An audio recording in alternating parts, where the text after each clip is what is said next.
ये बात है फरवरी 2022 की। उड़ीसा के खंडमल डिस्ट्रिक्ट के छोटे से टाउन रायकिया में जो दोस्त रहते थे, चंद्रकांत और अमित। चंद्रकांत का नेटिव प्लेस कटक डिस्ट्रिक्ट में था, लेकिन उसके फादर की जॉब की वजह से उसकी फैमिली रायकिया शिफ्ट हो गई थी। अमित उससे लगभग 2 साल छोटा था, पर दोनों के बीच दोस्ती काफी गहरी थी। दोनों की लॉन्ग डिस्टेंस रिलेशनशिप थी। चंद्रकांत की गर्लफ्रेंड राज खारियार में रहती थी और अमित की गर्लफ्रेंड जयपुर उड़ीसा में। टाउन छोटा होने की वजह से अमित अपनी गर्लफ्रेंड से ओपनली मिल नहीं पाता था, कभी रोड के कॉर्नर पर से तो कभी छत की दूरी से। बस इतना ही। Welcome back to another video. कैसे हैं आप लोग? उम्मीद है सब लोग बढ़िया होंगे। ऐसे ही और भी रियल हॉरर वीडियोस देखने के लिए सब्सक्राइब कर दीजिए। तो चलिए फिर शुरू करते हैं। 23 फरवरी 2022 इस दिन अमित की गर्लफ्रेंड का बर्थडे था।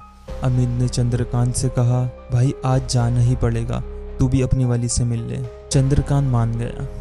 दोनों ने डिसाइड करा कि बाइक से ही जाएंगे और चंद्रकांत के पास बाइक थी। सुबह 5:30 पे दोनों रायकिया से निकल पड़े। रायकिया, राजखारियार, भवानीपटना, जयपुर। दोपहर 12:30 पर वो राजखारियार पहुंचते हैं। चंद्रकांत अपनी गर्लफ्रेंड से मिलता है। 1.5 घंटे के बाद दोनों जयपुर के लिए निकल पड़ते हैं। शाम 6 बजे जयपुर पहुंचते हैं। अमित बाइक ले जाकर अपनी गर्लफ्रेंड से मिलने जाता है और चंद्रकांत पार्क में वेट करता है। रात 8:30 पे दोनों लॉज ढूंढने निकल पड़ते हैं और एक लॉज मिल जाता है। लॉज के अंदर जाते ही अमित के फोन पर कॉल आता है ऑफिस के सीनियर का।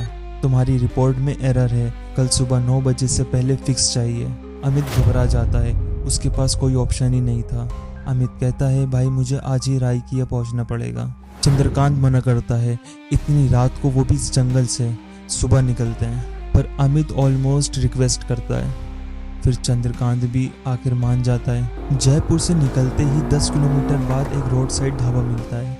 वहाँ एक ट्रक ड्राइवर मिलता है। जैसे ही वो रायकिया का नाम सुनता है, वो सीरियस हो जाता है। वो कहता है, रात में उस फॉरेस्ट रोड से बाइक पर मत जाना, आज यहीं रुक जाओ।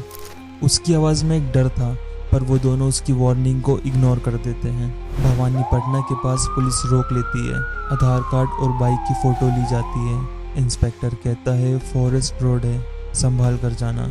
रात के लगभग 12:15 बज चुके थे। फॉरेस्ट में एंटर करते ही तेज बारिश होने लगी, फॉग और बिल्कुल साइलेंस। 6 किलोमीटर आगे जाने के बाद अमित बोलता है, बाइक रोको, मुझे वॉशरूम जाना है।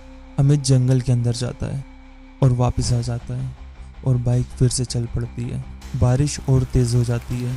दोनों एक गाय बांधने वाले शेड के नीचे रुक जाते हैं। हैजर लाइट्स ऑन होती है। जब बारिश थोड़ी कम होती है, चंद्रकांत पीछे मुड़कर कहता है, बैठ जा, पर अमित वहाँ होता ही नहीं। तभी एक आदमी पूछता है, तुम्हारा दोस्त कहाँ है? इसी वक्त एक टाटा सुमो आती है, उसमें से अमित उतरता है। अमित कहता है, मुझे पुलिस पोस्ट पर छोड़कर निकल गए थे, पुलिस ने मुझे सुमो से भेजा। चंद्रकांत का दिमाग सुन हो जाता है। अगर अमित पुलिस के पास था तो मेरे साथ कौन बैठा था? असली डर अब शुरू हुआ था। दोनों फिर बाइक पर निकलते हैं। अपहिल रोड पर बाइक अचानक बंद हो जाती है। अमित पीछे से बाइक पुश करता है, नॉर्मल से ज़्यादा ताकत से। चंद्रकांत कहता है, इतना जोर क्यों? पीछे से आवाज़ आती है, मैं ही हूँ, पर आवाज़ अमित जैसी नहीं थी। जैसे अपहिल क्रॉस होता है, चंद्रकांत मुड़कर देखता है, पीछे कोई नहीं था। फॉग के बीच एक सफ़ेद कपड़ों वाली फिगर दिखाई देती है। वो कुछ घसीट रही होती है। लाइट्स पड़ते ही दिखाई देता है वो एक औरत है। वो रोड के साइड बैठ जाती है, बोरा खोलती है। अंदर एक छोटी बच्ची का स्केलेटन होता है। वो औरत स्केलेटन को गोद में रखकर हल्दी लगाती है, फूलों की माला पहनाती है और जोर जोर से रोने लगती है। 20 मिनट तक सिर्फ रोने की आवाज़। दोनों बाइक को पुश करते हुए वहाँ से निकलते हैं। थोड़ी दूर जाकर बाइक स्टार्ट हो जाती है। पीछे मुड़कर देखते हैं, एक औरत पेड़ से लटकी हुई होती है। सुबह एक गांव के आदमी से सच पता चलता है। सालों पहले इसी रोड पर एक औरत, एक बच्ची और एक पति का एक्सीडेंट हुआ था। बच्ची मर गई थी।